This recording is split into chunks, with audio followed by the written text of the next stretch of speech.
नमस्कार, लोकस्वर टीवी में आपका स्वागत है। मैं हूं प्रियंका। खबरों में आगे बढ़ेंगे, मगर उससे पहले सुर्खियों पर एक नजर।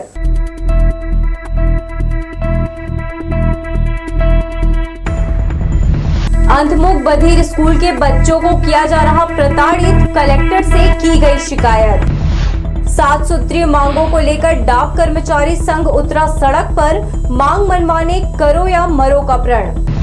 दुर्घटना में घायल तड़पतों को मिली तत्कालिक मदद, नेक इंसानों को किया गया सम्मानित। और बारिश और चुनाव से फ्री हुए किसान, धान बेचने में आई तेजी। हमारे न्यूज हेडलाइंस के प्रायोजक हैं doctor C V Raman university. Doctor C V Raman university, Kargi road, Kota, Bilaspur. हमारे न्यूज हेडलाइंस के सह प्रायोजक हैं Makhija test tube baby centre, Bilaspur. हम आपके परिवार को पूरा करते हैं। Makhija test tube baby centre and प्रसूति गृह। तो ये थी सुर्खियां, अब खबरें विस्तार से। तिफरा स्थित अंधमुख बधिर शाला में पढ़ने वाले छात्र छात्राओं को काफी परेशानियों का सामना करना पड़ रहा है। स्कूल की समस्याओं की शिकायत करने पर छात्रों के भविष्य के साथ खिलवाड़ भी किया जा रहा है। गैर संवेदनशील शिक्षक शिक्षिकाओं की वजह से अंधमुख बधिर स्कूल में पढ़ने वाले छात्र छात्राओं को समस्याओं का सामना तो करना ही पड़ रहा है। समाधान की मांग करने पर उनके भविष्य के साथ खिलवाड़ भी होने लगा है। अपने हक के लिए आवाज उठाने इन दिव्यांग बच्चों को प्रशासन की चौखट नापनी पड़ रही है। मंगलवार को वहां पढ़ने वाले 9वीं से 12वीं क्लास तक के बच्चे इकट्ठे मुख्यालय पहुंचे और कलेक्टर अवनीश शरण से मुलाकात की। बच्चों ने उन्हें स्कूल में आने वाली समस्याओं से अवगत कराया। बहुत सारी समस्याएं हैं, जैसे कि छात्रावास को लेकर, छात्रावास में अव्यवस्था को लेकर, और इसके अलावा हमारे एजुकेशन के जो सिस्टम है उस पर भी लापरवाही बरती जाती है। उस पर हम अपनी समस्याओं को, जैसे कि सर जी हमारे यहाँ स्कूल में रिज़ल्ट के साथ छेड़छाड़ किया जाता है। जैसे कि जो बच्चा जैसा कंप्लेंट करता है कि खाने में कमी है या खाने में अस्वच्छता हमने पाया है, खाने में कीड़ा मिला, या फिर कुछ भी कंप्लेंट करे, ठीक है तुम मेरे टारगेट में हो बोल के हमारे जो हॉस्टल के वार्डन सर हैं उनके द्वारा ऐसा कहा जाता है। छात्रों ने बताया कि इससे पहले भी पूर्व कलेक्टर को उन्होंने शिकायत की थी, जिसके कारण उनके रिजल्ट के साथ छेड़छाड़ की गई है और 1-2 बच्चों को फेल भी कर दिया गया था। गुणवत्ताहीन खाना देने और अन्य समस्याओं की शिकायत करना इन बच्चों को परेशानी में डाल रहा है। हमारे रिजल्ट के साथ इस तरह से छेड़छाड़ किया जाता है। मैं आपको बताना चाहूँगा, पिछले वर्ष जब हम 9th में थे, अभी तो मैं 10th में हूँ, तब हमने माननीय श्री तत्कालीन जिलाधीश महोदय श्री सौरभ कुमार सर से आकर मिले थे, जैसे कि आप लोग को पता होगा। तो उसमें हमने विभिन्न प्रकार की अपनी समस्याओं को रखा था और इसके लिए उचित कार्यवाही तो खास की गई थी, लेकिन उतनी भी नहीं की गई थी जितना करना चाहिए। तो इसके अलावा मतलब मुझे लगता है हमारे रिजल्ट के साथ छेड़छाड़ किया जाता है, जैसे कि पिछले बार किया गया था। अगर अपने हक के लिए आवाज उठाना गलत है तो शायद ये बच्चे भी गलत कर रहे हैं। अब जिला प्रशासन को सोचना है कि दिव्यांग बच्चों को न्याय दिया जाए या जैसा चल रहा है छोड़ दिया जाए। लोकसभा टीवी के लिए कैमरामैन सतीश साहू के साथ इरशाद अली की रिपोर्ट।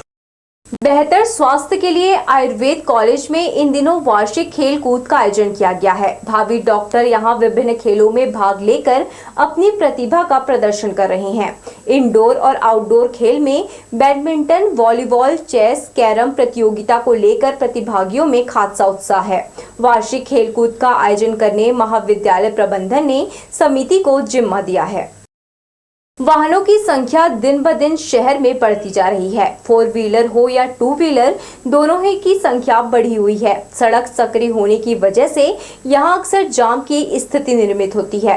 पुराना हाई कोर्ट से डीपी कॉलेज तक की सड़क के दोनों किनारे वाहनों की पार्किंग कर दी जाती है, जिसके चलते यहां से आने जाने में लोगों को काफी परेशानियों का सामना करना पड़ रहा है। आए दिन जाम की स्थिति निर्मित होती है, मगर ट्रैफिक पुलिस के जवान इस ओर ध्यान देने की बजाय चौक में अपनी चालानी कार्यवाही में व्यस्त रहते हैं। बेतरतीब पार्किंग के कारण अन्य वाहनों को आने जाने में कठिनाइयों का सामना करना पड़ता है।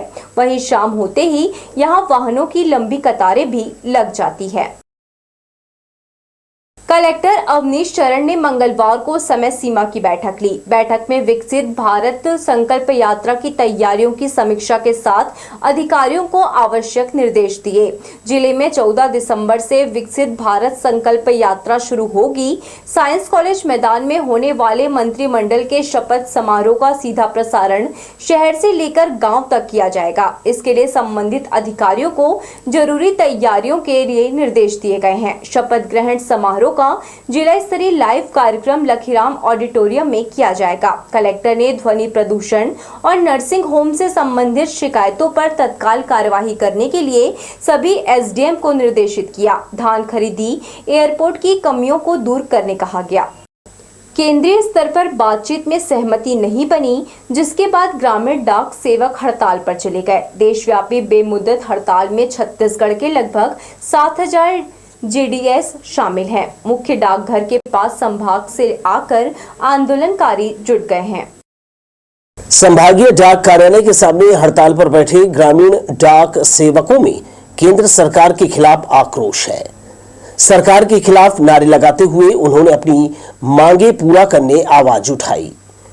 जीडीएस के परिमंडल सचिव ने बताया, दिल्ली के डाक भवन में केंद्रीय स्तर की वार्ता हुई, जिसमें 5 घंटे से बढ़ाकर 7 घंटे काम करने का प्रस्ताव सरकार की तरफ से आया है। ये पहली बड़ी सफलता है, लेकिन अन्य 6 मांगों पर विचार करने के लिए कमेटी गठित करने का उनके शीर्ष नेताओं ने प्रस्ताव मानने से इनकार कर दिया। ये पुरानी जो मांग है हमारी, ये 2018 की हमारे कमलेश चंद की रिपोर्ट को आपने अभी तक इम्प्लीमेंट नहीं किया, इसलिए हम इस खाली आश्वासन पर इस हड़ताल को वापस नहीं करने वाले हैं। इसलिए वार्ता हमारी कल विफल रही और आज पूरे देश भर के ग्रामीण डाक सेवक अनिश्चितकालीन हड़ताल पर आ गए हैं और जिससे निश्चित तौर पर पोस्टल डिपार्टमेंट हड़बड़ा गई है। जीडीएस के भविष्य को लेकर चिंतित संघ ने नियमित कर्मचारियों के समान इंक्रीमेंट भत्ता समेत कमलेश चंद्र समिति की सिफारिशें लागू करना मांगों में शामिल है। पोस्टल समेत डाक विभाग की महत्वपूर्ण योजनाओं को ग्रामीण इलाकों तक पहुंचाने में जीडीएस अहम कड़ी होता है। हड़ताल का कामकाज पर कितना असर होता है, अगले 2 दिन में दिखाई देगा। कैमरामैन जयेंद्र गोले के साथ दिलीप जगवानी, लोकसभा टीवी, बिलासपुर। रजिस्ट्री कार्यालय में बाइक खड़ी करने के लिए लोगों को काफी मशक्कत करनी पड़ती है। यहाँ तंग गली में एक के बाद एक लाइन से दुकानें खुलती जा रही है। दुकानदार सारा काम सड़क में ही कर रहे हैं। इस वजह से भी यहाँ यातायात की समस्या बिगड़ी हुई है। हालांकि इससे पहले कई बार इस व्यवस्था को बेहतर करने की कोशिश की गई, मगर 4 दिन चले 2.5 कोस की तर्ज पर मामला टाए फिस हो जाता है। रजिस्ट्री कराने आने वाले लोगों के वाहनों के अलावा पुरानी कंपोजिट बिल्डिंग में लगने वाले विभिन्न विभागों के अधिकारी कर्मचारियों के वाहन यहां बड़ी संख्या में रखे जाते हैं। इसके अलावा स्टाम्प वेंडरों के यहां पहुंचने वाले लोग भी यहीं अपनी गाड़ियों को बेतरतीब रखते हैं। व्यवस्था देखने वालों की कमी के कारण यहां से निकलना सभी लोगों के लिए मुश्किल भरा हो गया है। अमृत मिशन प्रोजेक्ट को पूरा करने 2 चरण तय किए गए थे। पहले चरण में खूटा घाट से शहर और वार्डों में 26 किलोमीटर की मेन पाइपलाइन बिछाने और दूसरे चरण में वार्ड की गलियों में 267 किलोमीटर पाइपलाइन बिछाने का काम था। पहले सेशन में शहर के 35 अलग अलग क्षेत्रों में चैम्बर बनाए जाने थे, ताकि पाइपलाइन में कोई परेशानी आने पर चैम्बर के माध्यम से उसका समाधान किया जा सके। चैम्बर बनाए तो गए, लेकिन प्रोजेक्ट शुरू नहीं होने से ये टूटने लगे हैं। कंपनी ने अब शहर की चकाचक सड़कों को फिर से खोदकर खराब करना शुरू कर दिया है, जिसके चलते राहगीरों को परेशानियों का सामना करना पड़ रहा है। हाल ही में गांधी चौक से शिव टॉकीज मार्ग में चैम्बर के लिए गड्ढा खोदा गया है, जिसके चलते यहां जाम की स्थिति बन रही है।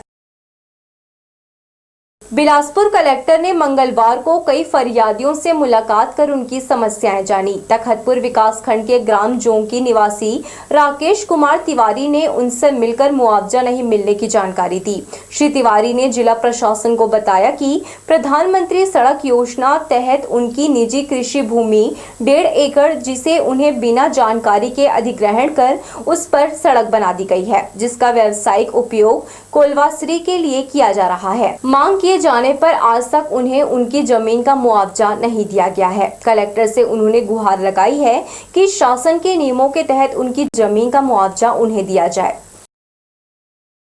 ग्राम पंचायत जोकी में मेरे निजी कृषि भूमि में प्रधानमंत्री सड़क योजना के अंतर्गत बिना अनुमति के एवं ग्राम पंचायत जोकी के प्रस्ताव के बिना अनुमति के सड़क निर्माण कर लिया गया है, जिसका व्यावसायिक उपयोग कोलवासरी के द्वारा किया जा रहा है और जिसका मुझे एक भी मुआवजा नहीं मिला है। मैंने इसके लिए माननीय उच्च न्यायालय में आवेदन किया है। माननीय उच्च न्यायालय के न्यायाधीश ने आदेश में कहा है कि आप आवेदन को माननीय कलेक्टर महोदय के यहाँ लगाइए और उसके पश्चात 4 माह के पश्चात आप सूचित करके बताइए कि आपके आवेदन पे क्या विचार किया गया है। सड़क दुर्घटना में घायल होने वाले लोगों की तत्काल मानवीय मदद से जान बचाई जा सकती है। सुप्रीम कोर्ट के निर्देश के बाद ऐसे मददगारों को सम्मान और पुरस्कृत करने का सिलसिला शुरू किया है। इसी कड़ी में बिलासपुर पुलिस ने भी जिले के 6 नेक इंसानों को सम्मानित किया।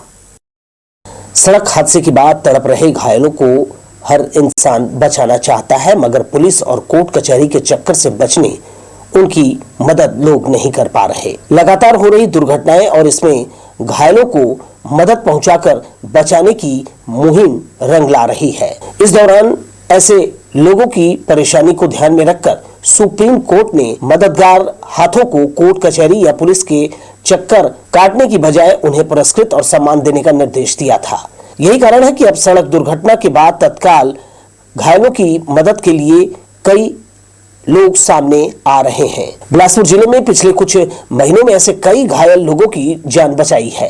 पुलिस अधीक्षक संतोष कुमार सिंह ने बिलासपुर जिले के ऐसे 6 नेक इंसानों को मंगलवार को पुलिस अधीक्षक ने अपने कार्यालय में सम्मानित किया। ऐसे लोग जो अच्छे लोग की तरह, नेक इंसान की तरह सड़क दुर्घटना में चाहे कोई घायल व्यक्ति हो उसको मदद पहुंचाते हैं या किसी तरह की सूचना देते हैं जिससे किसी की जान बच जाती है या कम लॉस होता है, ऐसे लोगों को सम्मानित विभाग द्वारा किया जा रहा है।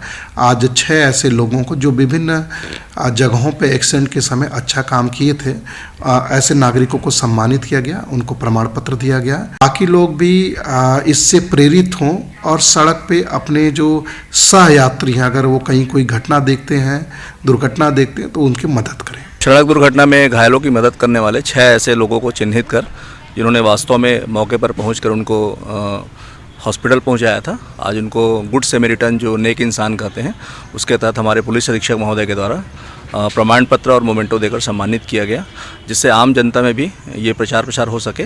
सम्मान पाने वाले नेक इंसान काफी खुश दिखाई दिए। इन्होंने कहा कि घायलों की मदद कर फर्ज पूरा किया है। पहले की तरह अब पुलिस कोर्ट कचहरी का झंझट नहीं रहा, जो उन्हें अब राहत देता है।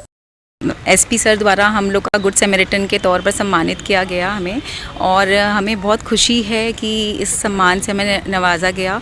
और हमें देखकर बहुत से लोगों को आगे प्रेरणा मिलेगी कि कहीं भी कोई भी एक्सीडेंट केस हो तो ज़रूर उन्हें उठाकर हॉस्पिटल ज़रूर पहुंचाएं। किसी की मदद करने पर जो सुख मिलता है उससे कितना अच्छा लगता है, और कभी सोचे नहीं थे कि यदि किसी की मदद की जाए तो मदद तो हम बिल्कुल निस्वार्थ होकर करते हैं। और हमारे स्कूल की मैडम का एक्सीडेंट हुआ था और बहुत बुरी तरह से वो घायल हुई, तो सिम्स में हम लोग ले जाके भर्ती की, फिर अपोलो मैडम को ले गए और मैडम अभी काफ़ी हद तक ठीक हो गई हैं।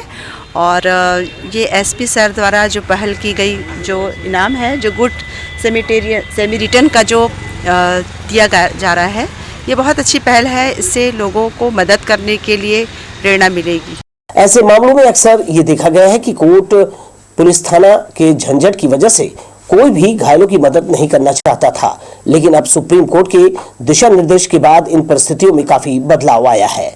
घायलों को बचाने के लिए लोग तत्काल सामने आ जाते हैं, जिससे जो बन पड़ता है वो अपने स्तर पर घायल की मदद करने हाथ बढ़ाता है। घायलों को समय पर इलाज मिलने से उनकी जान बचाई जा रही है। लोकसभा टीवी के लिए कैमरामैन सतीश साहू के साथ इरशाद अली की रिपोर्ट। सकरी थाना क्षेत्र में रहने वाले मोहम्मद फरजान खान उर्फ राजा ने मंगलवार को कलेक्टर और एसपी कार्यालय पहुंचकर खुद पर हुए हमले के आरोपियों को गिरफ्तार करने की मांग की है। उन्होंने बताया कि 29 अक्टूबर 2023 को उनके ऊपर जानलेवा हमला किया गया था, जिसके कारण उसे 8 दिन तक सिम्स में भर्ती होकर इलाज कराना पड़ा था। हमला करने वाला सोनू खान उर्फ रहीम और रवि सहित उनके दूसरे साथी पुलिस पकड़ से अब तक बाहर हैं। धारा 307-34 के तहत पंजीबद्ध मामले में 46 दिन बीत जाने के बाद भी कार्यवाही नहीं हो पाई है, इसलिए उसने वरिष्ठ अधिकारियों से जल्द कार्यवाही की मांग की है। को तो बोले मैं अपनी पॉकेट में लेके चलता हूँ, बोले मेरा कौन क्या बिगाड़ेगा, बोले तू बोले मेरे को बोले प्रशासन का धौंस दिखला रहा है, बोले इसको बेसबॉल से मारे हैं। बहरेमी से ये पूछा भी कि भाई मेरे को मार क्यों रहे हो, बोले तो बोले तू पैसा लेने की तेरी हिम्मत कैसे हुई है, तू यहाँ तक आ गया 1800 रुपये लेने के नाम से। इसके ऊपर में जानलेवा हमला करे हैं सर। वहाँ पर ही इसकी पेट की पूरी अतड़ियाँ बाहर आ गई थी। आज सकरी थाना में अपराध कायम हुआ 46 दिन हो गया। वहाँ की पुलिस हाथ पे हाथ धर के बैठी हुई है। जब भी हम लोग मोबाइल पे वहाँ पर जो जांच अधिकारी है उससे हम लोग संपर्क करते हैं कि सर आरोपी क्यों नहीं पकड़ाया है, तो बस आज पकड़ लेंगे कल पकड़ लेंगे, ऐसा करते करते आज 1.5 महीने से 1 दिन ज़्यादा हो गया है। इसलिए आज हम एसपी महोदय के पास में आए हैं कि हमको न्याय चाहिए। बिलासपुर पुराना बस स्टैंड क्षेत्र में सूर्या होटल के पीछे लैंडमार्क के पास कश्यप कॉलोनी और करबला मार्ग पर विशाल नाला खुला हुआ है। कई बार इस नाले में हादसा हो चुका है, लेकिन नगर निगम के उदासीन रवैये के चलते खुले नाले को ढकने की कोई व्यवस्था नहीं की जा रही है। आसपास के लोगों ने बताया कि पिछले 3 महीने से यह नाला खुला हुआ है, जिसमें कई बार मवेशी, बाइक सवार और राहगीर दुर्घटना के शिकार हो चुके हैं। निगम की कार्यशैली को देखकर तो यही कहा जा सकता है कि आमजनों की उन्हें कोई परवाह नहीं है। महीने से ऊपर हो गया, 3-4 महीने होने जा रहा है लगभग। एक इतना भीड़ भाड़ एरिया है, यहाँ कम से कम इतने सारे व्यापारी हैं, पूरा है, यहाँ का हादसा भी होने का भी डर है। और कई बार तो एक बार तो हमारी कार यहाँ गिर चुकी है। हमारे बाजू वाले अपार्टमेंट में लेडीज़ लोग थे, हम लोग 5-6 जन थे, कार आए तो उनका कार इसमें घुस गया। अब उनको तो ध्यान ही नहीं दे रहे हैं। ठेकेदार हमेशा ही बोलता है कि भाई आदमी नहीं आ रहे। जब आदमी नहीं है तो खोदना नहीं चाहिए आप लोगों को, क्यों खोदे हो भाई? हमारे कस्टमर नहीं आ रहे हैं, हमारे फिर रोजी रोटी कैसे चलेगी हम लोगों का? सबसे बिजी रोड है एक्चुअल में, यानी सबसे लोगों को शॉर्टकट रास्ते के लिए ही रोड अपनाते हैं एक्चुअल में इसको। और ये लगभग 3 महीने से खुदा हुआ है सर, और कोई सुनवाई नहीं हो रही है। जब भी बोला जाए कभी आदमी नहीं, कभी क्या, ऐसा टाल मटोल किया जा रहा है सर। कभी भी कोई भी बड़ा हादसा हो सकता है यहाँ पर। सर परेशानी बहुत हो रही है सर, गाड़ियाँ खड़ी होने की जगह नहीं है सर। चकरभाटा एयरपोर्ट मार्ग से लगे सरकारी जमीनों को खनिज तस्कर खोखला करने में लगे हुए हैं। रात हो या दिन, तस्कर बेखौफ मशीन लगाकर मिट्टी मुरुम का अवैध उत्खनन कर शासन को चूना लगा रहे हैं। चकरभाटा बस्ती से तेलसरा पहुंच मार्ग की सड़क को खनिज तस्करों ने गायब कर दिया है, मगर विभाग हाथ पर हाथ धरे बैठा है। समय रहते इन तस्करों को नहीं रोका गया तो एयरपोर्ट से लगी आसपास की जमीन खोखली हो जाएगी। बढ़ेंगे हम खबरों की ओर, मगर इससे पहले सुर्खियों पर एक नजर।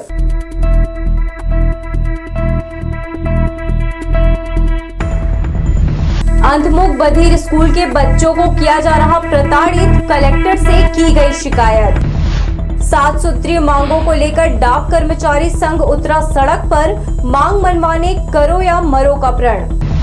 दुर्घटना में घायल तड़पतों को मिली तत्कालिक मदद, नेक इंसानों को किया गया सम्मानित।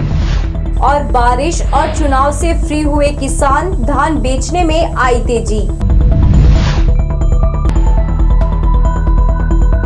हमारे न्यूज हेडलाइंस के प्रायोजक हैं doctor C V Raman university. Doctor C V Raman university, Kargi road, Kota, Bilaspur. हमारे न्यूज हेडलाइंस के सह प्रायोजक हैं Makhija test tube baby centre, Bilaspur. हम आपके परिवार को पूरा करते हैं। Makhija test tube baby centre and प्रसूति गृह। विधानसभा चुनाव 2023 के नतीजे आ गए हैं। भाजपा की सरकार भी बन गई। चुनाव के बीच में 1 नवंबर से समर्थन मूल्य पर धान खरीदी की प्रक्रिया चल रही है। शुरुआती दौर में खरीदी केंद्रों में धान की आवक कम रही, लेकिन अब भाजपा की सरकार बनने के बाद केंद्रों में रौनक आ गई है। किसान बड़ी संख्या में धान लेकर केंद्रों में पहुंच रहे हैं। जिले के सभी धान खरीदी केंद्रों में धान की आवक बढ़ गई है। खरीदी 1 नवंबर से शुरू हो चुकी है, जो 31 जनवरी तक चलेगी। प्रदेश में कुल 1,30,000 मीट्रिक टन धान खरीदी का लक्ष्य रखा गया है। वहीं जिले के 140 केंद्रों में भाजपा की सरकार बनने के बाद किसान बड़ी संख्या में धान बेचने केंद्रों तक पहुंचने लगे हैं। जिले की बात करें तो अब तक 9 लाख क्विंटल धान की खरीदी की गई है। वहीं इसका उठाव भी तेजी से हो रहा है। जिला विपणन अधिकारी शंभू कुमार गुप्ता ने बताया कि केंद्रों में धान की आवक में बढ़ोतरी हुई है। जिले के सभी केंद्रों में रोजाना औसतन 1 से 1.5 लाख क्विंटल धान की आवक हो रही है। सप्ताह भर पहले बारिश के चलते किसानों की संख्या कम हुई थी, लेकिन मौसम खुलने के बाद इन केंद्रों में किसानों की संख्या बढ़ रही है। उठाव का कार्य भी तीव्र गति से चल रहा है। संपूर्ण धान का डीओ जारी हो गया है। 70% के लगभग हमारा उठाव हो चुका है। उस समय तक खरीदी भी बहुत कम था और सभी केंद्रों में धान के रखरखाव की समुचित व्यवस्था है। किसी प्रकार का कोई परेशानी नहीं हुआ है। बस खरीदी बाधित रही कुछ दिनों बरसात के कारण। सबका टोकन आगे शिफ्ट कर दिए हैं, आगे खरीदी हो जाएगा। जिले में धान विक्रय के लिए पंजीकृत किसानों की संख्या 1,30,698 है। सभी 140 धान उपार्जन केंद्रों में किसानों के लिए आवश्यक इंतजाम किए गए हैं। जिला विपणन अधिकारी ने बताया कि कुछ केंद्रों के बायोमेट्रिक मशीन में सर्वर की दिक्कतें जरूर आई थी, मगर अब उस परेशानी को दूर कर लिया गया है। हाँ, सर्वर इशू कभी कभी आता है और उसको ठीक कर लेते हैं हम लोग। वो ऑटोमेटिक भी ठीक हो जाता है। कुछ प्रॉब्लम समिति वाले बताते हैं तो हमारे यहाँ के प्रोग्रामर उसको ऊपर बात करके ठीक करा लेते हैं। दिया गया उस लक्ष्य तक की पहुँचने की उम्मीद। अब खरीदी तो अब प्रारंभ हुआ है। बीच में 1 सप्ताह तो पूरा बारिश के कारण रुक गया। अब पर डे लगभग 1.5 लाख क्विंटल धान की खरीदी होनी है। भाजपा ने अपने घोषणा पत्र में 3100 रुपए क्विंटल धान की खरीदी करने की बात कही थी। अब जबकि सरकार बन गई है, जिसके बाद से किसानों की संख्या केंद्रों में बढ़ रही है। सभी किसानों के चेहरे पर खरीदी में अधिक राशि मिलने की खुशी साफ दिखाई दे रही है। लोकसभा टीवी के लिए कैमरामैन जय साहू के साथ भूपेंद्र राठौर की रिपोर्ट। बेमौसम हुई बारिश के चलते किसान किसी तरह फसल की कटाई तो कर लिए हैं, वहीं धान में नमी आ जाने से किसान हलाकान भी हैं। इधर चकरभाटा एयरपोर्ट मार्ग में किसानों को अपने धान को सुखाने पर्याप्त जगह मिली हुई है। चकरभाटा बस्ती सहित आसपास के किसान धान लेकर यहां पहुंचते हैं। इनका कहना है कि सीमेंट के बने फ्लोरिंग में धान जल्द सूख जाता है। इसके बाद किसान बेफिक्र होकर अपना धान सोसाइटियों में पहुँचाते हैं। ये है चकरभाटा एयरपोर्ट है अब यहाँ फड़ के सुविधा है, तो वही में फड़ में धान ला सुखाथन हमन। ओकर बाद यहाँ सुथन भी सुखाए के बेरा, और ओकर बाद फिर सुखाए के बाद फिर सोसाइटी लेके जाथन। मेरा अब का कहते धमनी है, चकरभाटा है, और ये मेरे तेलसरा वाले मन तो नहीं है, चकरभाटा के धमनी के आते। शहर के शासकीय आयुर्वेद कॉलेज में विश्व स्वास्थ्य संगठन ने दवा आधारित सेमिनार किया, जिसका मकसद आयुर्वेदिक पद्धति का इस्तेमाल बढ़ाने, इसे विश्व भर से प्रचारित करना है। यूनिवर्सल हेल्थ कवरेज दिवस के मौके पर इसका आयोजन किया गया। WHO के प्रतिनिधि कुमार गौरव ने सेमिनार में आए मेडिकल प्रोफेसर, डॉक्टरों और स्टूडेंट्स को इनके उद्देश्य की जानकारी दी और कई महत्वपूर्ण बिंदुओं पर उनका आयुर्वेदिक उपचार पर अनुभव जाना। डॉक्टर विवेक महलवार, डॉक्टर अखिलेश और डॉक्टर यशपाल ध्रुव वक्ता के रूप में यहाँ मौजूद थे। वैश्विक पटल पे रखकर इसको ग्लोबलाइज करके हमारे आयुर्वेद को प्रसारित किया जाता है। और आज बहुत अच्छा प्रयास है कि हमारे छात्रों के लिए यहाँ पर आज एक आयोजन किया गया है, जिससे हमारे छात्र भी इससे अपडेट होंगे। और आयुर्वेद को ऐसा माना जाता था कि ये कुछ अलग थीम है, इसको आप बिल्कुल एक करके उन्होंने वर्ल्ड आयुर्वेद WHO ने इसमें शामिल किया है। करबला से गांधी चौक मार्ग के बीच सुदर्शन बस्ती का रास्ता बुरी तरह खराब हो गया है। कई साल हुए मरम्मत नहीं होने से उबड़ खाबड़ मार्ग पर लोगों का आना जाना मुश्किल हो गया है। सकरा ऊपर से खस्ताहाल रास्ते से लोगों की आवाजाही हर वक्त बनी रहती है, जिससे दुर्घटना की आशंका है। स्थानीय लोगों ने पार्षद से इसकी कई बार शिकायत की है, लेकिन सड़क का रखरखाव नहीं किया गया है। पुराना बस स्टैंड से करबला होकर बड़ी संख्या में वाहन चालक गुजरते हैं। जोनल स्टेशन स्थित महिला यात्री एसी प्रतीक्षालय बदहाली की ओर पहुंच गया है। प्रतीक्षालय में सीपेज के साथ प्लास्टर उखड़ने लगा है। रंग रोगन की भी आवश्यकता है, लेकिन रेलवे इन कार्यों को पूरा नहीं कर रही है। स्टेशन के प्लेटफॉर्म नंबर 1 पर पुरुष और महिला दोनों के लिए अलग एसी प्रतीक्षालय बनाया गया है। एसी कोच में सफर करने वाली महिलाएं यहीं बैठकर ट्रेन का इंतजार करती हैं। कुर्सियां समेत कुछ जरूरी सुविधाओं की कमी बनी हुई है, मगर यात्री सुविधाओं का दंभ भरने वाली रेलवे के जिम्मेदार अधिकारियों का इस ओर ध्यान नहीं जा रहा है, जो समझ से परे है। एक तरफ विंटर वेकेशन के बीच में ट्रेन रद्द होने के बाद यात्रियों को कंफर्म टिकट नहीं मिल रही, वहीं ट्रेनों में यात्रियों की खचाखच भीड़ दिखाई दे रही है। ऐसे में एक बार फिर से 1 महीने के लिए बड़ी संख्या में एक्सप्रेस और पैसेंजर ट्रेनों को रद्द कर दिए जाने यात्रियों की मुसीबत और बढ़ गई है। राघवेंद्र राव सभा भवन के सामने के स्थान पर सड़क धंस गया है, जिससे यातायात बाधित हो रही है। शहर के भीतर ऐसी घटनाएं पहले भी हो चुकी है। व्यस्त सड़क के बीचों बीच गड्ढा बनने से लोगों का यहां मजमा लग गया। इस घटना को कुछ लोग राजनीतिक रंग देने की कोशिश करने लगे हैं।